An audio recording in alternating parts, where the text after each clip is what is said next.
Hello students, आज की class में आपका स्वागत है। अर्थशास्त्र इकाई 18 मुद्रा एवं साख प्रश्न उत्तर अभ्यास। सही विकल्प चुनिए। भारत सरकार का केंद्रीय बैंक है भारतीय रिजर्व बैंक। मुद्रा का स्वरूप है बैंक के चालू खाते। संस्थागत साख में शामिल नहीं है। व्यापारी ब्याज की दर किस खाते में अधिक होती है? स्थायी जमा खाता। खालिस्तान भरिए। खालिस्तान हमारे लेन देन को सुगम बनाते हैं। मुद्रा 10 रुपए के पत्र मुद्रा पर खालिस्तान के हस्ताक्षर होते हैं। आरबीआई के गवर्नर। मुद्रा का निर्गमन खालिस्तान बैंक द्वारा किया जाता है। रिजर्व बैंक द्वारा किया जाता है। ऋण में खालिस्तान की दर निश्चित होती है। ब्याज की दर निश्चित होती है।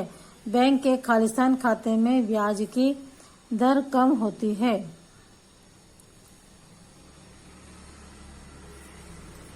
इसमें उत्तर आएगा चालू खाता।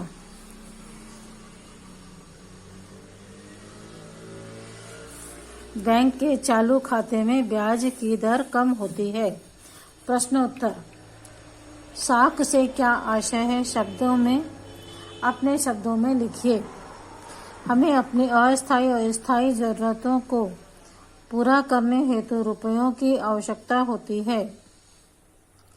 इसके लिए हम सबसे पहले अपने पास जमा धन का उपयोग करते हैं, परंतु कई बार ऋण जो निजी एवं बैंकों से संबंधित होता है लेना पड़ता है।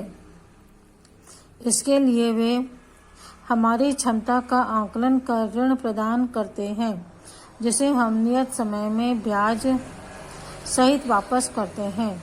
इन्हीं ऋण या ऋण जैसी परिस्थितियों को हम साख कहते हैं। प्रश्न दूसरा। मुद्रा के लिए मापन का आधार होना क्यों जरूरी है?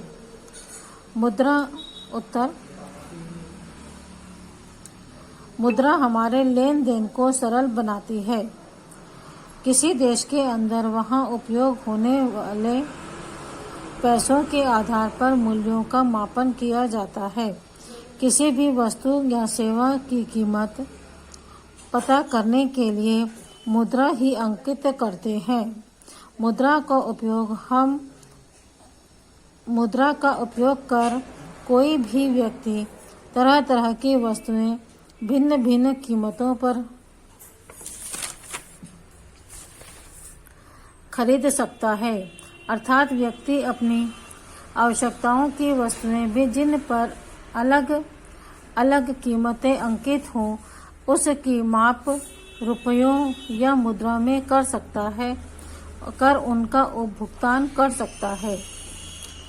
प्रश्न तीसरा। मांग जमा राशि से क्या अभिप्राय है?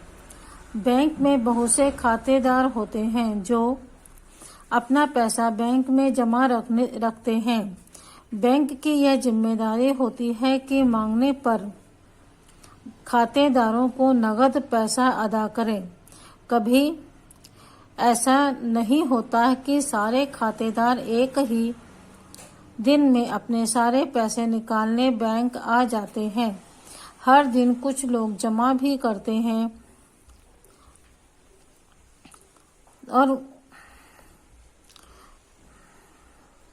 बैंकों को अपने अनुभव से पता चल जाता है कि दिन भर में लगभग कितने नगद पैसों की आवश्यकता होगी, अतः उतने पैसों का बैंक प्रबंध करके रखती है। इसी राशि को मांग जमा राशि कहते हैं। बैंकों में ग्राहकों के पैसे किन किन खातों में जमा होते हैं? बैंकों में ग्राहकों के पैसे मुख्यतः बचत खाता, चालू खाता एवं स्थायी खाता में जमा होते हैं। 30 वर्ष बाद मुद्रा के क्या नए स्वरूप हो सकते हैं? अपने विचार लिखें। 30 वर्ष बाद हो सकता है कि जो नोट आज कागज के चल रहा है वह प्लास्टिक का बनना शुरू हो जाए। सरकारें प्लास्टिक के नोट छापना शुरू कर दे ताकि नोट फटने से बच जाएं। यह भी हो सकता है कि अधिकतर लोग नोटों का प्रयोग करने के स्थान पर डेबिट कार्ड, ऑनलाइन लेन देन, मोबाइल से लेन देन आदि का प्रयोग करने लग जाएं। इससे हो सकता है कि नोटों का चलन ही खत्म हो जाए। अगला प्रश्न, सभी को ऋण प्राप्त हो सके इसके लिए क्या करना चाहिए? बैंकों और सहकारी समितियों की अपनी गतिविधियां विशेषकर ग्रामीण इलाकों में बढ़ानी चाहिए ताकि कर्जदारों को अनौपचारिक क्षेत्र में निर्भरता घटे। एक तरफ औपचारिक स्रोतों के ऋणों पर का विस्तार होना चाहिए, तो दूसरी ओर यह भी जरूरी है कि यह ऋण सभी लोगों को प्राप्त हो सके। वर्तमान समय में अमीर परिवार की औपचारिक स्रोतों से ऋण प्राप्त करते हैं, जबकि गरीब परिवारों की औपचारिक स्रोतों पर ही निर्भर रहना पड़ता है। यह जरूरी है कि औपचारिक ऋण का अधिक समान वितरण है ताकि गरीब परिवार भी सस्ते सामान का फायदा उठा सके। अगला प्रश्न है, ऋण की सुविधा एक ओर हमारी आय बढ़ाने में सहायक होती है, वहीं दूसरी ओर कर्ज के जाल में फंसा देती है। कैसे? आसपास के उदाहरण से समझाइए।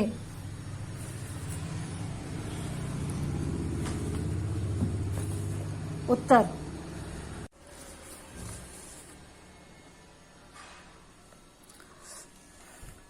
ऋण की सुविधा जिसके लिए ली जा रही है उस कार्य में सफलता हासिल करना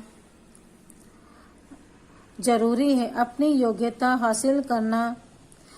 योग्यता, कार्य की महत्ता, समय की मांग ऋण लेने का आधार बने, तभी यह हमारी आय बढ़ाने में सहायक होगी। ऋण की सुविधा कर्ज के जाल में तब फंसाएगी जब हम ऋण की दिशा और दशा पर ध्यान नहीं देंगे। अतः ऋण प्राप्त करने, उसे चुकाने और उसके लाभ पाने की योजना को हमें पूर्व निर्धारित कर देना चाहिए, क्योंकि ऋण अदायगी का काम बहुत ही धैर्य पूर्वक करना पड़ता है। उदाहरण, यदि हम घर बनाकर उसे किराए पर देंगे तो ऋण की किस्त अदा हो जाएगी, परंतु हमारे रहने के लिए घर होना आवश्यक है।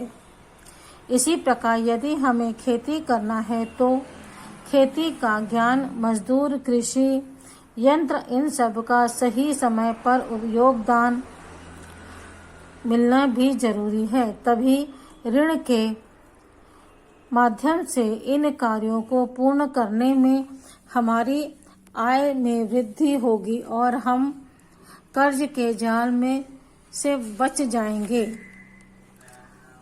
प्रश्न, ऋण के लिए शर्तें जैसे ब्याज दर, समय, जमानत, गिरवी आदि की आवश्यकता क्यों होती है? समझाइए। ऋण के लिए विभिन्न शर्तों की आवश्यकता निम्नलिखित कारणों से होती है। ब्याज दर, ऋणदाता अपने द्वारा दिए गए धन में कुछ धन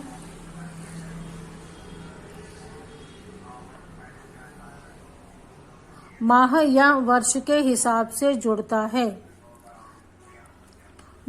है। इससे ऋण प्राप्त करने वालों को सहमति होती है, इसे ही ब्याज की दर कहते हैं। दूसरा, समय, ऋण चुकाने के लिए समय सीमा भी निश्चित होती है ताकि ऋण लेते समय ही यह तय हो जाए कि यह ऋण कितनी किस्तों में अदा किया जाएगा। तीसरा, जमानत। ऋण प्राप्त करने वाला अपनी या अपने स्वजनों की स्थायी संपत्ति सहमति से ऋण शर्तों के अनुसार जमानत के रूप में ऋण दाता के पास जमा करता है। गिरवी। ऋण प्राप्तकर्ता को अपनी संपत्ति जैसे सोना, चांदी, मकान, जानवर ऋण के बदले ऋणदाता को देना पड़ता है। इसे ही गिरवी कहते हैं। इसमें जरूरी दस्तावेज एवं वस्तु आदि बंधक के ऋणदाता के पास ऋण के चुकाने तक रखने पड़ते हैं, ताकि ये ऋण न चुका पाने की स्थिति में ऋण दाता उनके माध्यम से अपने धन की भरपाई कर सके। अगला प्रश्न, यदि भारतीय रिजर्व बैंक वाणिज्य बैंकों पर नियंत्रण नहीं रखे तो मुद्रा एवं साख व्यवस्था पर क्या प्रभाव पड़ेगा? उत्तर, यदि भारतीय रिजर्व बैंक वाणिज्यिक बैंकों पर नियंत्रण नहीं रखे तो निम्नलिखित प्रभाव पड़ेगा। पहला, बैंकों की लाभ हानि का विवरण नहीं मिल पाएगा। बैंक ऋण की वसूली कठिन हो जाएगी। बैंकिंग व्यवस्था कुछ लोगों तक सीमित हो जाएगी। चौथा, लोगों का विकास रुक जाएगा। पांचवा, वंचित समूह लाभ के पात्र नहीं बन पाएंगे। छठवां, उद्योग, कृषि, शिक्षा जैसे क्षेत्र विकसित नहीं हो पाएंगे। सातवां, नकली मुद्रा चलन पर नियंत्रण कठिन हो जाएगा। अर्थव्यवस्था खतरे में पड़ जाएगी। आठवां, अगला प्रश्न, व्यक्तिगत खर्च एवं व्यापार के लिए साख की आवश्यकता पड़ती है। कोई 3 उदाहरण देकर समझाइए। व्यक्तिगत खर्च एवं व्यापार के लिए साख की आवश्यकता पड़ती है। इसको निम्न उदाहरणों के द्वारा आसानी से समझा जा सकता है। पहला, किसी को अपनी बेटी का विवाह करना है तथा उसके पास पैसे नहीं हैं या कम है। ऐसी स्थिति में साख की आवश्यकता पड़ती है। वह या तो साहूकार के पास जाकर या बैंक से ऋण ले सकता है तथा अपना कार्य पूर्ण कर सकता है। दूसरा, किसी को अपना घर बनाना है परंतु उसके पास केवल जमीन खरीदने के ही पैसे हैं। ऐसी स्थिति में वह बैंक के पास जाकर घर बनाने के लिए ऋण ले सकता है। बैंक घर बनाने के लिए सस्ती दरों पर ऋण प्रदान कर देती है।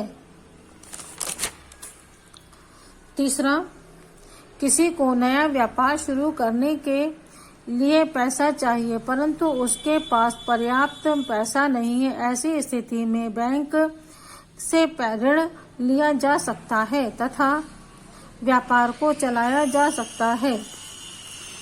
अगला प्रश्न, बैंक में जमा रुपए को मुद्रा मानने के क्या आधार हैं?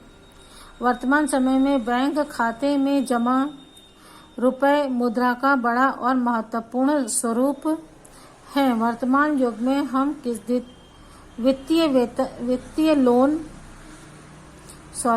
वित्तीय लेन देन के लिए नगद के साथ नगद रहित व्यवहार भी करते हैं। कुछ वस्तुओं और सेवाओं को खरीदने के लिए नगद रुपयों के अलावा हम चेक, डेबिट कार्ड इत्यादि के द्वारा भी भुगतान करते हैं। बैंक हमारे खातों में से जमा रुपयों के आधार पर हमें चेक बुक, डेबिट कार्ड देते हैं। हम इन्हीं वस्तुओं और सेवाओं को खरीदने पर दुकानदार या विक्रेता को चेक देते हैं। वह दुकानदार इस चेक को अपने खाते में जमा कर देता है। बैंक चेक प्रमाणित कर खाते में से उतनी रकम दुकानदार के खाते में हस्तांतरित कर देती है। इस प्रकार बैंक के खाते द्वारा लेन देन आसान और सुगम हो जाता है। इस प्रकार बैंक खाते में जमा रुपए मुद्रा का ही आधार है। इसके पीछे बैंक का विश्वास है। अगला और आखिरी प्रश्न, मुद्रा से आप क्या समझते हैं?